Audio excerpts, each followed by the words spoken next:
Look at this thing, man. Freaking green chilies in there, big old sausages, eggs, cheese. I'm gonna mow this down and we're gonna get started on this video. So now that we've got the thing running right, a lot better, runs pretty good. Suspension, not so much. Live rear axle kind of dances around when you hit bumps around a corner. That's to be expected. Is it though? 130,000 miles, as far as I can tell, stock shocks. It's a premium, GT premium, so nothing super high performance. Handles okay. It handles okay, but what really freaking gets me is wheel hop. You know, one of the funnest things in these cars is just ripping a big old burnout. Yeah, let the jokes freaking roll, right? Burnouts are freaking fun, okay? I love doing it. But man, every time I do a burnout in this car, the wheel hop is just insane. The whole dash starts shaking, you know, and it's just not very fun. It actually really sucks. It's really freaking annoying. So, I'm going to try and get it on video and show you guys what I'm talking about. Heading to Mexico right now. Find a good spot out here. Here's a decent little spot. I'm not sure how well this is going to come up in the camera. You might be able to hear it, but let's try and do a burnout and see what happens.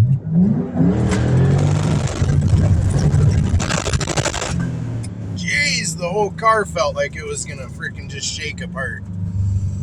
Okay, let's try that again. I'm not sure how well you guys can see it, but you can even see that the wheels were hopping, the tires were hopping. Look at those marks. They are literally hopping off of the ground. Let's get a better video.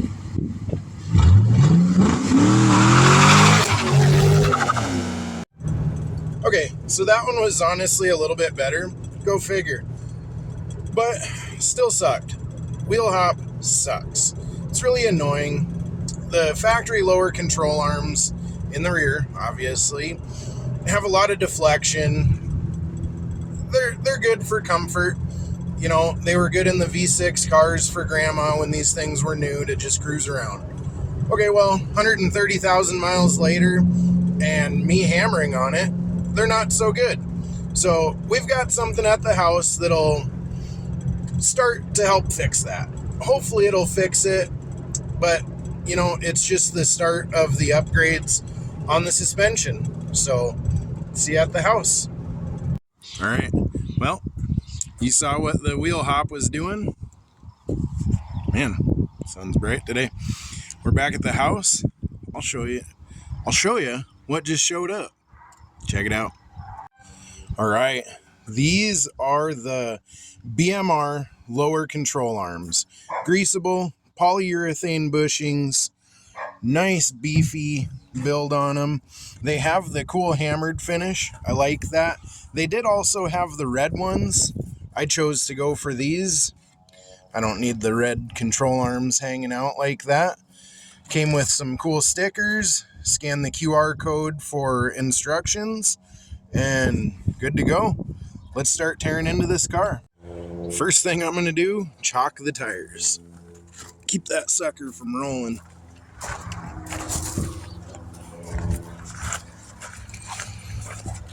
Sorry about the lighting. Just doing this outside in my driveway, but chalked the tires, shouldn't go anywhere. So now that we've got it chalked, go ahead and jack it up.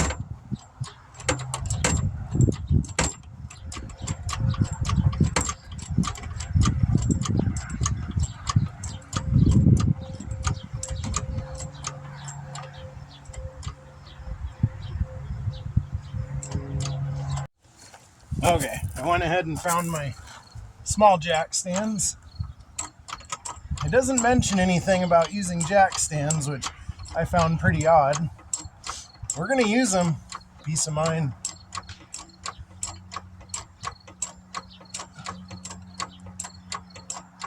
if that's high enough.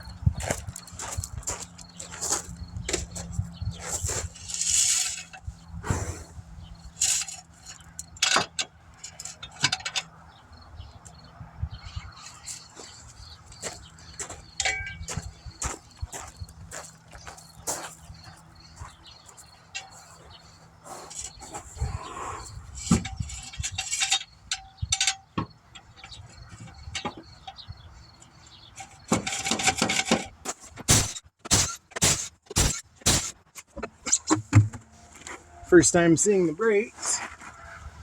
Still got plenty of meat left on them. Appear to be some factory shocks, springs. Okay.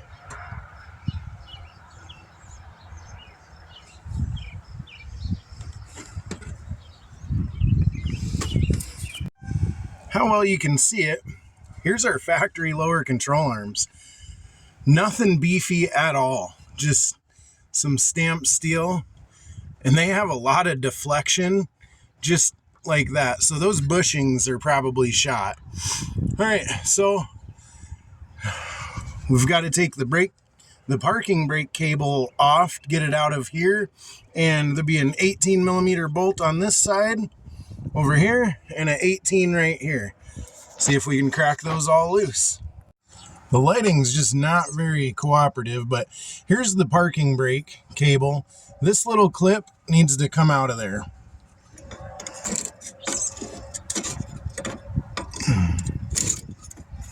Okay, oh, it hit the ground. Okay. And the parking brake cable is out of there. Not too bad. Okay, now we can work on the lower control arm. 18 millimeter. Can't get the impact in here, so should be 130 foot-pounds. Let's see if we can bust this thing loose. Oh yeah. There.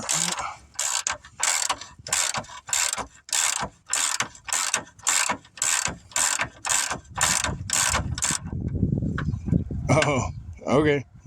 Rookie mistake.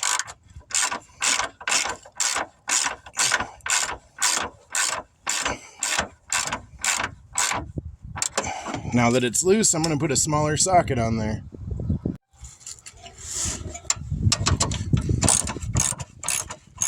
Cracked it loose with the half drive. Now we're using the 3/8. Oh man. Yeah, them bushings are just shot.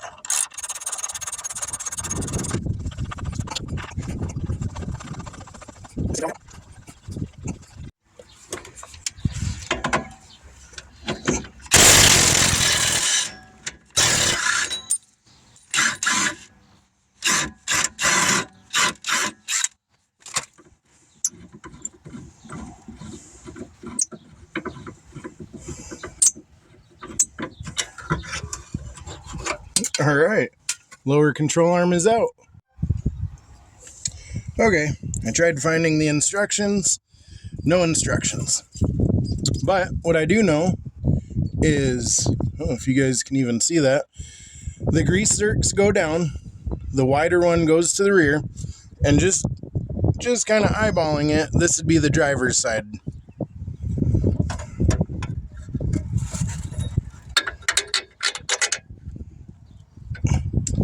Okay, looks like the axle did move. Okay, so here's what I figured out. Just a ratchet strap right there. Pull the axle back to where it needs to be. Get our bolt back in there.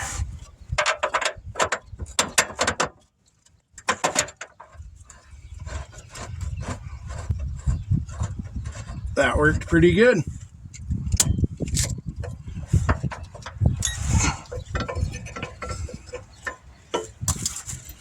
Tighten it down.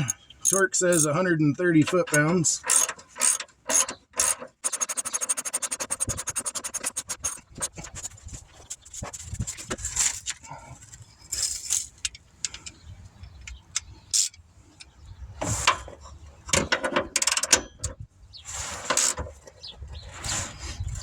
Click. Click, 130.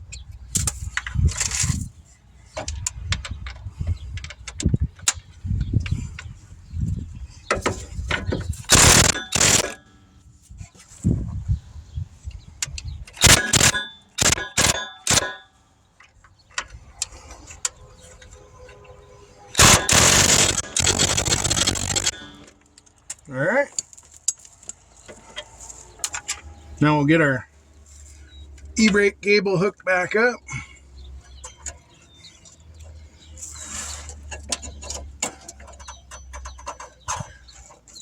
Get the clip back in there.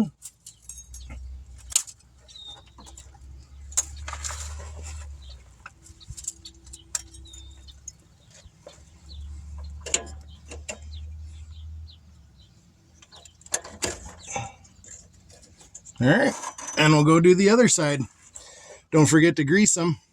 Wanted to give you guys a quick side-by-side comparison. You can see that these are boxed, rectangle, whatever you want to call it, good welds on them, polyurethane bushings. Here's the factory stamped piece. I thought they were boxed, but they're definitely not. Get a lot of deflection out of them. Look at these bushings. Just completely shot. That's probably where our wheel hop was coming from. Just demolished. I mean, pretty simple, cheap upgrade. It's going to help handling tremendously. Junk. Get rid of them.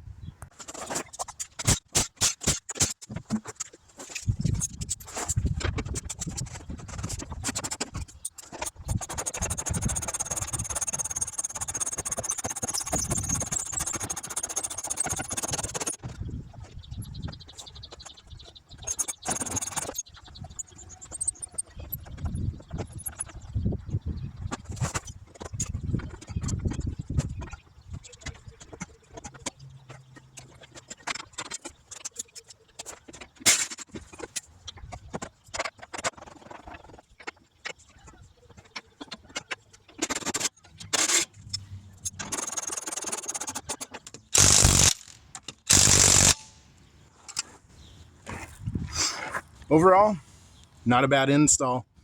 So let's get it down off the jack stands and go for a ride.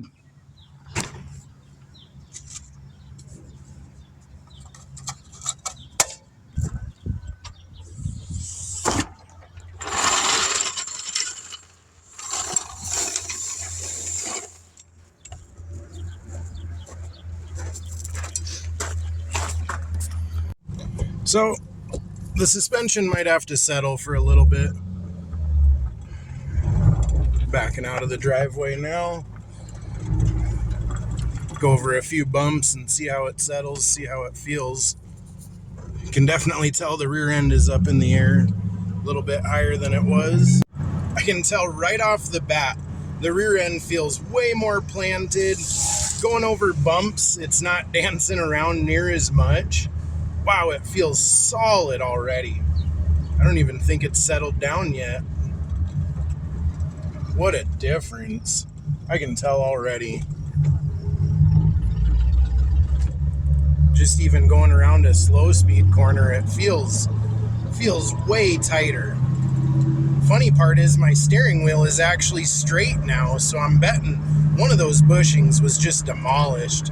The passenger rear felt the worst. I thought it was a blown shock, but I think the car was dog tracking a little bit. It's definitely squared up now. Interesting. Feels way tighter. Way tighter. Shot. Looks like we do. Alright, let's see what happens. Traction control's off.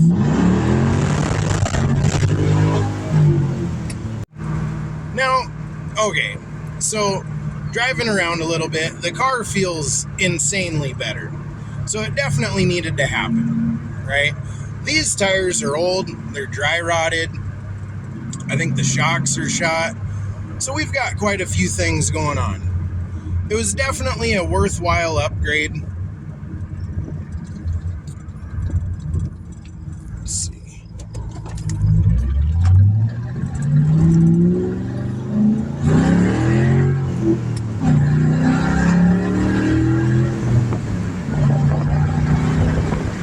feels way more planted.